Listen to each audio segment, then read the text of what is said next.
খবর 24 সাথে আপনাকে স্বাগত। নতুন নতুন খবর জানার জন্য আমাদের চ্যানেলে চোখ রাখুন। নমস্কার দর্শক বন্ধুরা, স্বাগত আমাদের এই চ্যানেলে। বাংলাদেশের অস্থির পরিস্থিতিতে সেই দেশের প্রাক্তন প্রধানমন্ত্রী শেখ হাসিনা দেশ ছাড়তে বাধ্য হওয়ায় তাকে আশ্রয় দিয়েছে ভারত।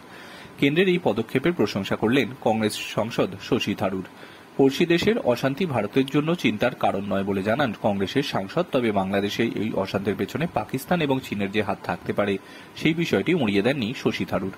এনডিটিভিকে দেওয়া এক সাক্ষাৎকারে কংগ্রেস সাংসদ বলেন, বাংলাদেশের সঙ্গে আমাদের ঘনিষ্ঠ সম্পর্ক রয়েছে। বাংলাদেশের মানুষদের কল্যাণই আমাদের মৌলিক অঙ্গীকার। এই দেশের দ্বিতীয় এবং ব্যক্তি হিসেবে কোনো নেতৃত্ব তৃতীয় স্থানে আসে। শশী থারুর বলেন, আমরা বাংলাদেশের মানুষদের পাশে রয়েছি। 1971 সালেও আমরা পাশে ছিলাম। ভালো মন্দ সবসময় আমরা পাশে ছিলাম। এমনকি যখন ওদের সরকারে আমাদের বন্ধু ছিল না, এই কঠিন পরিস্থিতিতেও দুই দেশের সম্পর্ক খারাপ হওয়ার প্রশ্ন নেই।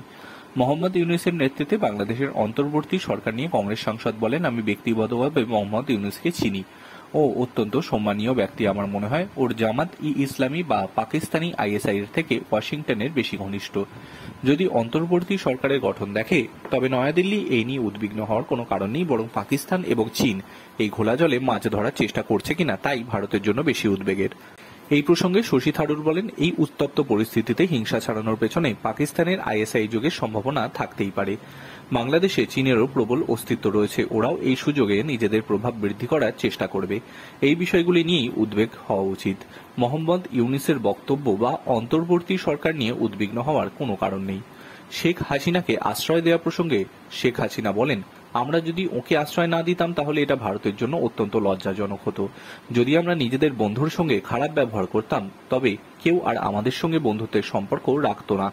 যখন কোনো বন্ধু বিপদে পড়বে তখন আমরা তাকে সাহায্য করতে দুইবারও ভাবি না। আমরা তাদের সুরক্ষিত রাখি। ভারত সেটাই করেছে।